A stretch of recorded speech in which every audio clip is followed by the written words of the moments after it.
Let's return to This Week in America. Here's your host, Rick Bratton. Welcome back, everybody, coast to coast, This Week in America. Crystal C. Note is a visionary artist whose unique blend of music and message has garnered acclaim and recognition across the industry. And the acclaimed artist behind her groundbreaking debut album, Shadow Works, is set to captivate audiences once again with her second studio album, Wake Up, which continues to push boundaries and inspire audiences. And Crystal C. Note is our guest on This Week in America. Hello, thank you so much for having me.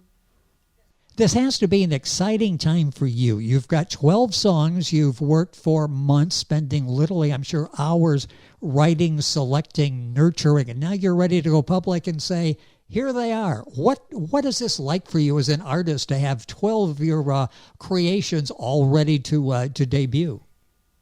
It is super exciting. It's been definitely chaos, though, because I have to kind of wrangle that creativity now and focus on getting that out to the world instead of writing more, which is what I always want to do. Well, it's so interesting what you've done, and we'll talk about in detail how you continue with your message and reaching people with your music. It kicks off with a Wake Up album event. Talk briefly about that. We'll let people know where they can get tickets. Sure. It's at Stan's Room in Pierre's in Fort Wayne, Indiana, and it is a dream-themed event. I love themes. I like taking a theme and run with it, and of course, because of the title, Wake Up, it just made sense to make it a dream theme. So it's also a benefit. It's a live art auction benefit for a Road to Recovery home, which recovery advocacy is important to me, so it was important to make that a part of the event as well. I also have my parents playing Poppin' Fresh, which that's my heart and soul, so I'm excited to have them, of course, and then Decepticons will be backing me up.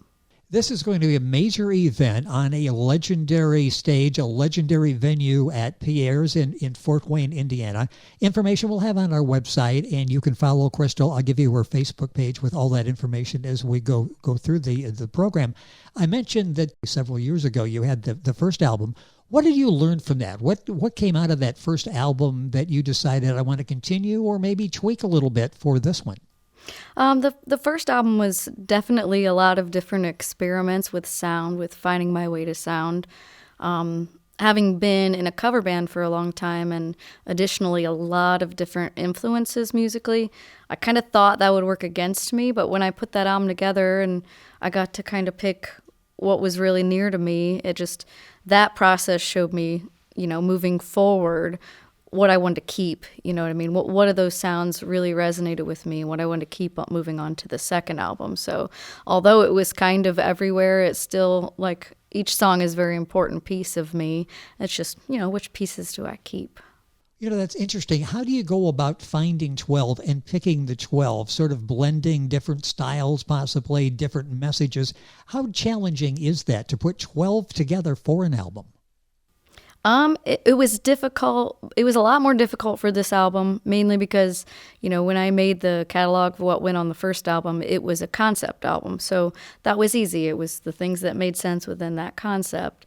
So when I moved forward with the second one, and I had really opened up to writing so much more, I had a lot of songs to choose from. So it ended up being, I wanted to make sure I was choosing things that were uplifting and inspiring because, through my writing process, there's things that are uplifting, there's things that are sad, there's things that are angry, and I want to make sure that it was a balance of those. The album is entitled Wake Up. Talk about the main song that's on there, the lead song, Wake Up. What's the message in that? So the title track, Wake Up, if you listen to it, it's explanatory in a way that it shows, like, when you're living a life that's not authentic, it kind of can start to feel like a nightmare, if you're not going with the flow and making your necessary changes in life and being who you authentically are, it starts to feel, like it's just a nightmare that you want to wake up from. And so there's a verse in there by ZB, who he plays the part of the boogeyman, and it really talks about, the real monster inside you is fear, and that fear it's all you. It's all the things that you're afraid of, that you're not being real about. So it's definitely really deep meaning, and hopefully people can catch that when they listen to it. Well, you said several things there that are interesting: authenticity and then fear. Let's talk with authenticity. That's a common message that you have a lot in your music. How important is authenticity, and how important was that for you to find your place? Come from a musical family. You hung around musicians for years, but finding out who Crystal C Note is, how important was that to find that authenticity for you, the real you?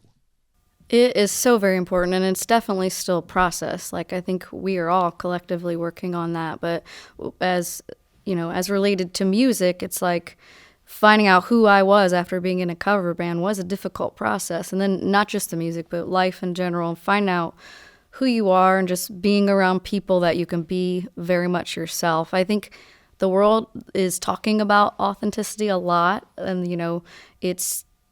it's okay to talk about it and good to talk about it, but you really have to go within and find it for yourself. If you're, doing things or hanging around people where you just don't quite feel right, you can change that. You can move jobs, you can move relationships, you can fix it to where you feel like you're really resonating with the things around you. And that's definitely the heaviest theme, like in my life right now, and the music.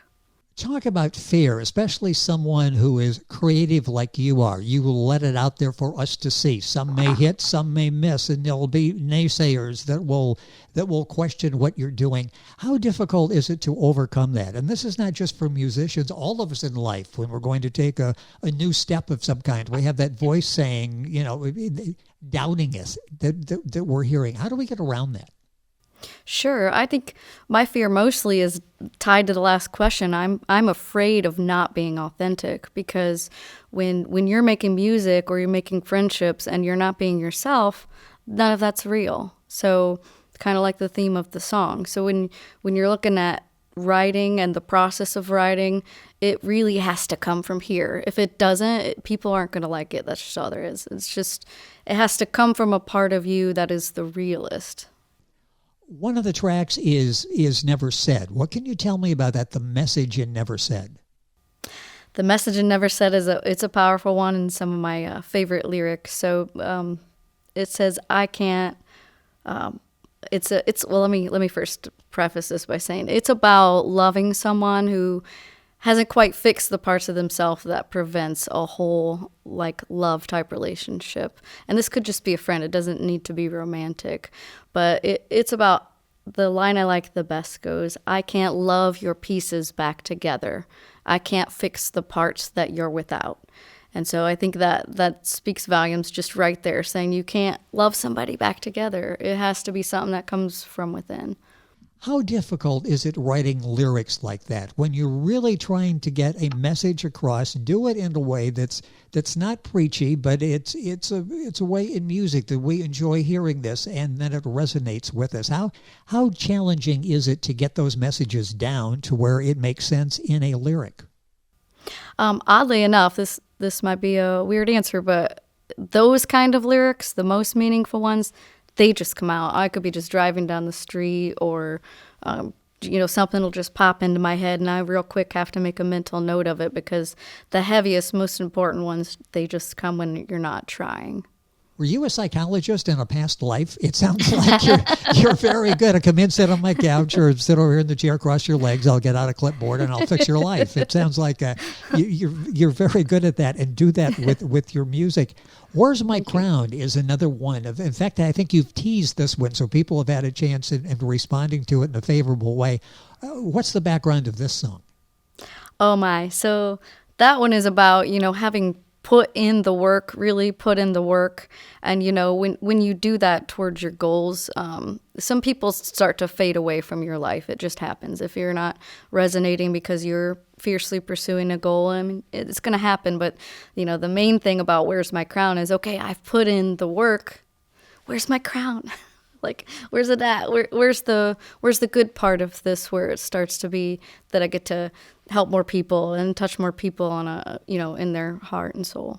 Our guest on the program is Crystal C. Note. The album we're talking about to be released by the time you're hearing this, probably released. Wake Up. You'll find it on all the streaming platforms and links on our website, thisweekinamerica.us. Crystal's Facebook page is Crystal C. Note, and we'll have that on the webpage as well, so you'll go directly and get that information. One other track on there, Let Me Tell. Explain a little bit about how you put the song together. So Let Me Tell is, the main thing is let me tell you about the underdog that made it. I don't know him, but I'm sure it got him hated. So that's self-explanatory.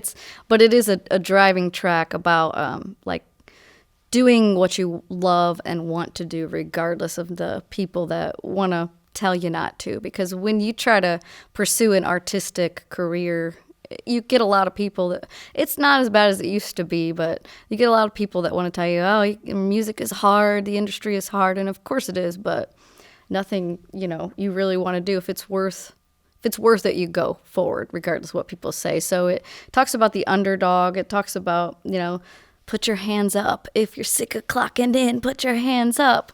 And it's kind of an aggressive type anthem in regards to that. And it doesn't mean go out and quit your job today, but make time and make space in your life for the things that are important artistically, because that's the spice of life. That's the spark. That's what makes us get up and do the things we do. So additionally, the feature on that track is Timberwolf Tony Daughtry. And it's one of my favorite verses on the whole album. So I can't give any of those lyrics away. You'll have to listen, but. And we will do that. Wake Up is the new album from Crystal C. Note. And once you get everything ready, the track's ready to go, you brought in collaborators and contributors, some really impressive people in terms of musicians that you've brought in. Talk about that and what's that like to work with these talented people? Absolutely. Well, first and foremost, I was luckily blessed to be in a family of musicians, so that's one I got to tap into right away. So I had my brother play bass. I'm not going to be able to name them all by name because I would feel bad if I forgot somebody, but working through IMI, Institute for the Musically Insane, and then Successful Music Studios with T. Zank, and then having access to those, that broad branch of musicians, I was very lucky.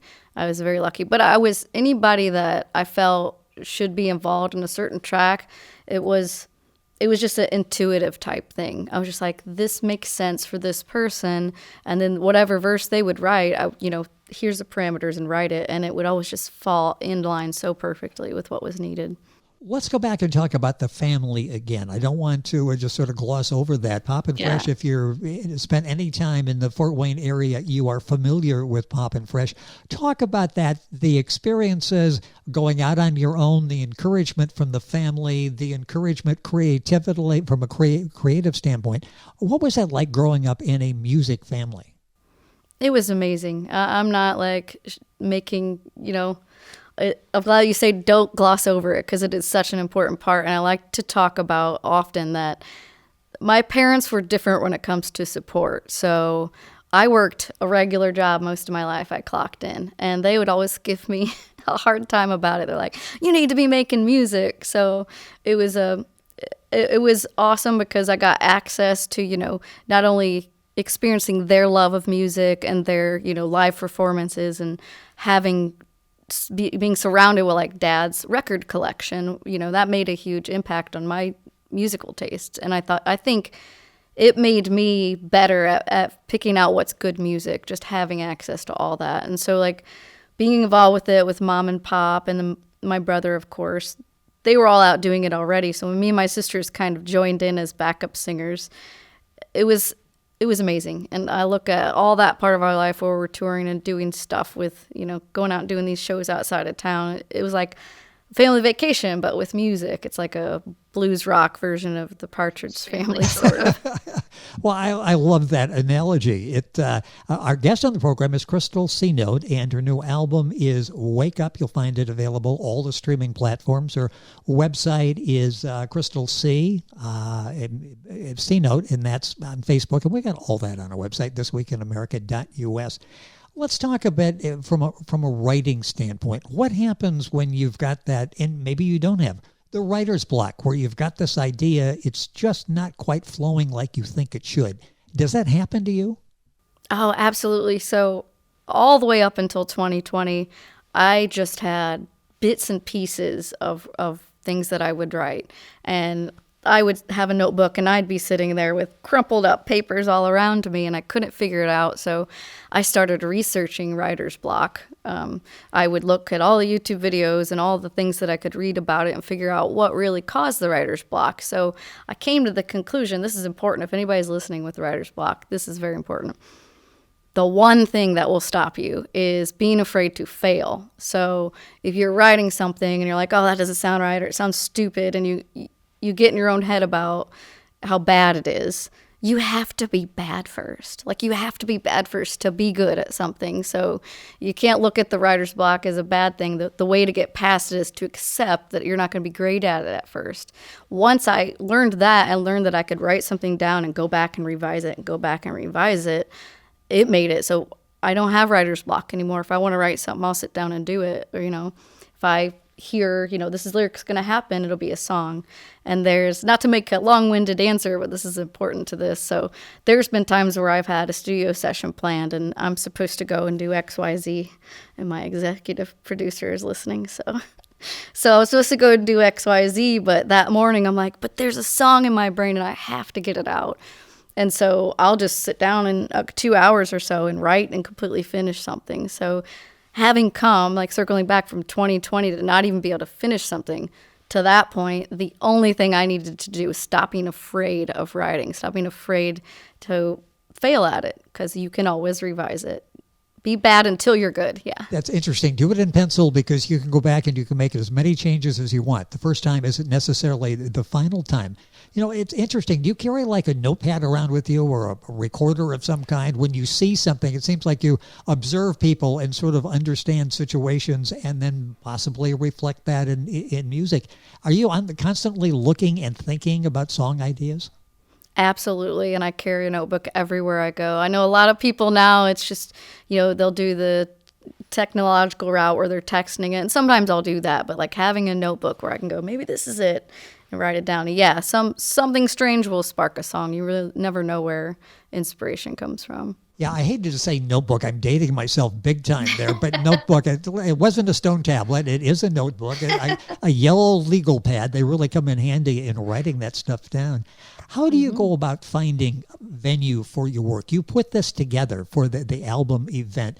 What goes through your mind as you're considering maybe putting other shows together, being asked to be part of things? How do you go about finding places for your talent?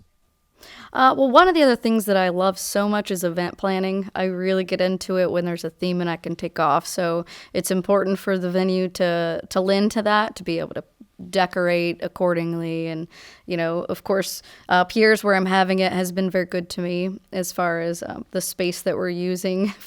I've gone like 5 times just to figure out where the tables are going to go. But yeah, to make sure that it's intimate, that people that are going are having an experience for the show rather than just showing up and standing there and watching somebody. It's going to be a theme. It's going to be dress up. It's going to be a night. Who influences you when you've got time and you want to listen to somebody else's music? Who is that? Top of the list, of course, my parents. My dad heavily has influenced me through the music that he's written. It's so good. All of my family writes really good music, I have to say that. Travis is my brother, Dusty and Sarah, and even Barbie, who sings. Like, they all have their influence on me, as far as I remember just watching them and going, I want to write songs too, and not being able to for a long time. So that's number one. And then additionally, I love AWOL Nation. I love the way that he takes Aaron Bruno, a song, and it paints a picture in a different kind of way with words, and I like doing that. So that's definitely one. There's so many, it's hard to list. That's interesting. And Crystal C. Note is our guest on the program. Couple minutes left. You can find her on Facebook. We've got all that information on our website, thisweekinamerica.us. Wake Up is available, all the streaming platforms, and again, links on our website as well.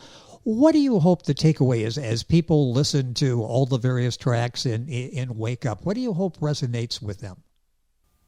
I hope they wake up. Well, I love that. That sort of captures it in 2 words, doesn't it? It does.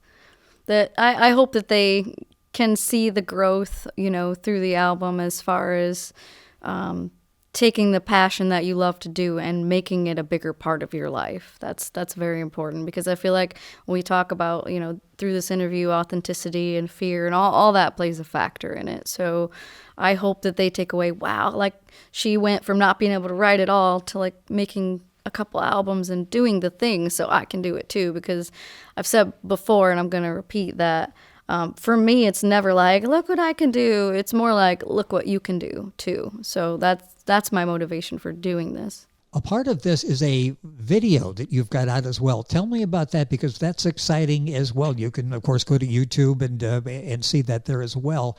How did the video come about? I got very lucky to work with Brian Foster at We Are Media, and out of Indianapolis. Oh, there you are. I hear you now. I got lucky to work with Brian Foster, We Are Media, and we got together, and I had this concept for it with, about the boogeyman and making it very artistic. And there's a dance in there where there's a portion where I'm dancing with my demons, is what it's supposed to show.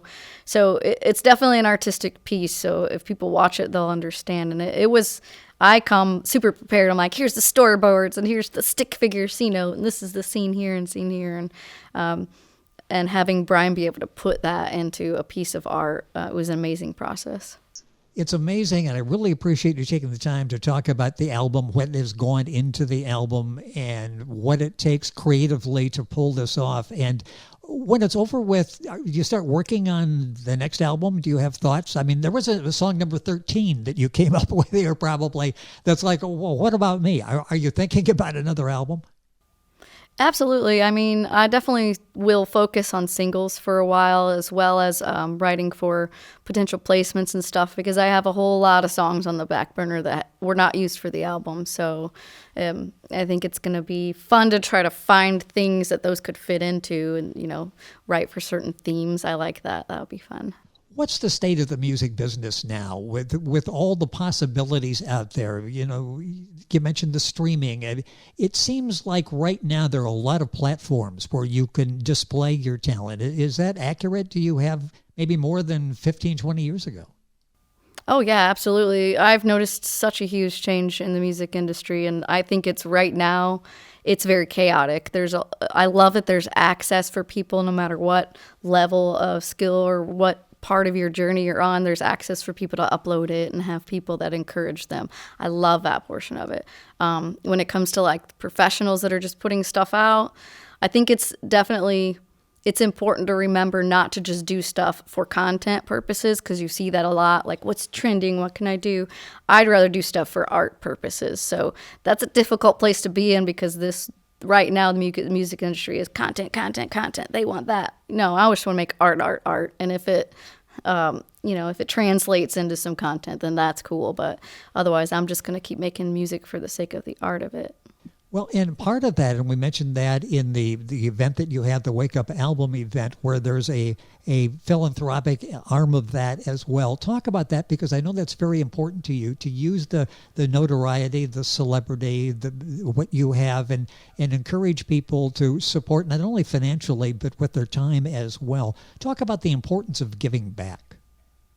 That is the most important part of us being here on earth, is lifting up other people. So when it comes to the portion where my heart lies as far as fundraising for, the road to recovery and things like that, it's because addiction has touched my life several times with people that I very much love and care about. So I eventually would like to make a broader impact on that by having, the ability to help lift those people up out of addiction. So it's very important for anybody to find a cause that's outside of yourself and try to give to that. The big album event is coming up. It's at Pierre's Complex in Fort Wayne, Indiana. Information on that, Facebook is the best place to go. Crystal's Facebook is Crystal C Note.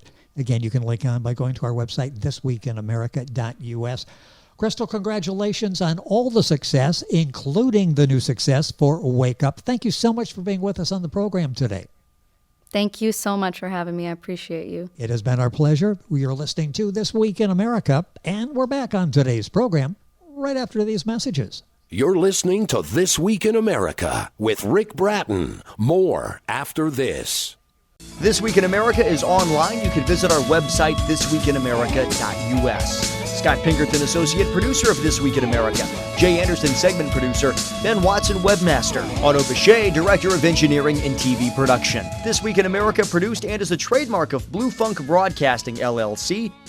For information on all of our guests and to listen to this week's show, our website again at thisweekinamerica.us. And I'm Sean Bratton, executive producer of This Week in America.